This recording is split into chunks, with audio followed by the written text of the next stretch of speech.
बहुत समय पहले हिमालय की तलहटी में बसे सुंदर गांव आनंदपुर में अर्जुन नाम का एक युवक रहता था। वह परिश्रमी, ईमानदार और धर्मपरायण था, लेकिन उसके जीवन में संघर्ष ही संघर्ष थे। बचपन में पिता का देहांत हो गया था, माँ बीमार रहती थीं, और घर की सारी जिम्मेदारी उसके कंधों पर थी। अर्जुन दिन रात मेहनत करता, खेतों में काम करता, जंगल से लकड़ियां लाता और गांव के लोगों की सहायता भी करता। फिर भी उसके जीवन में सुख नहीं था। दूसरी ओर उसी गांव में विक्रम नाम का एक व्यक्ति रहता था। वह चालाक, स्वार्थी और लालची था। लोगों को धोखा देकर धन कमाता, झूठ बोलता और गरीबों का हक छीन लेता। फिर भी उसके घर में धन वैभव की कोई कमी नहीं थी। एक दिन अर्जुन बहुत दुखी होकर गांव के पुराने शिव मंदिर पहुंचा। वह मंदिर प्राचीन शिव मंदिर के नाम से प्रसिद्ध था। लोग कहते थे कि वहां सच्चे मन से प्रार्थना करने पर भगवान शिव स्वयं मार्ग दिखाते हैं। अर्जुन शिवलिंग के सामने बैठ गया और बोला, हे महादेव, मैं समझ नहीं पा रहा हूं।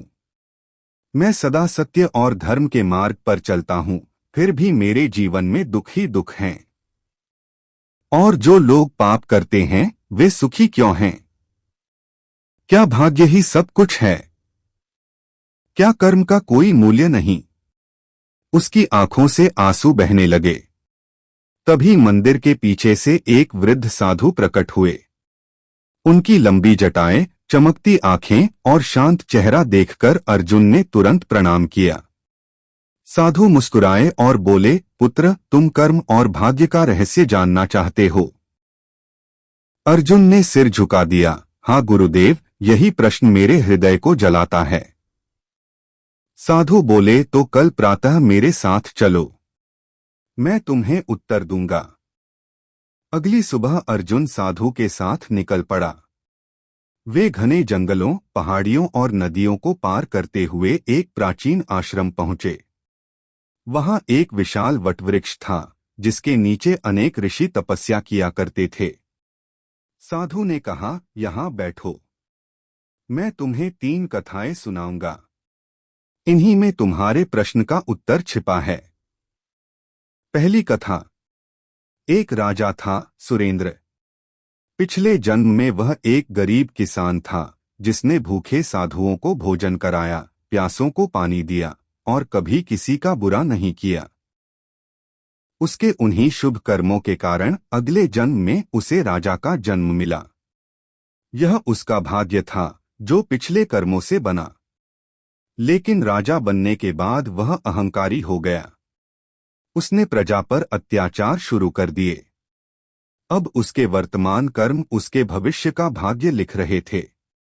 अर्जुन ध्यान से सुन रहा था।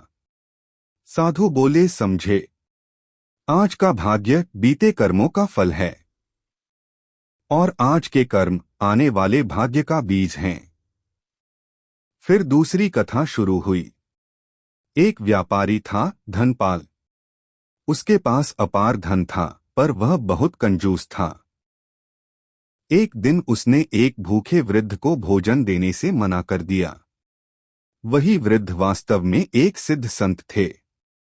उन्होंने कहा, यह वृक्ष तुम्हारे धैर्य, सेवा और विश्वास का प्रतीक है।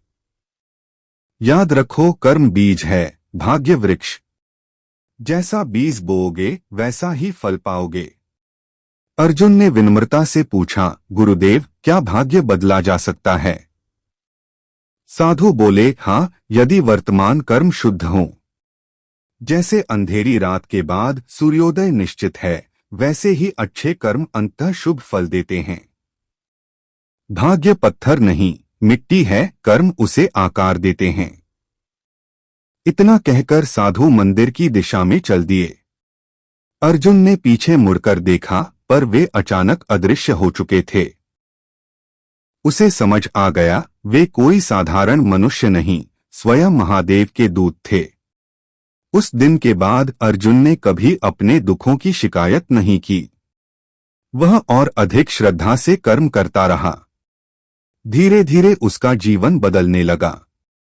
गांव में उसका सम्मान बढ़ा, लोग उससे सलाह लेने लगे और उसका घर सुख शांति से भर गया।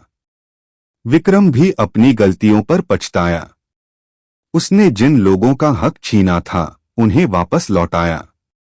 वह अर्जुन के पास आया और बोला, मैंने समझ लिया है, भाग्य नहीं, हमारे कर्म ही सबसे बड़े हैं। अर्जुन मुस्कुराया और बोला, भाग्य वही है जो हम हर दिन अपने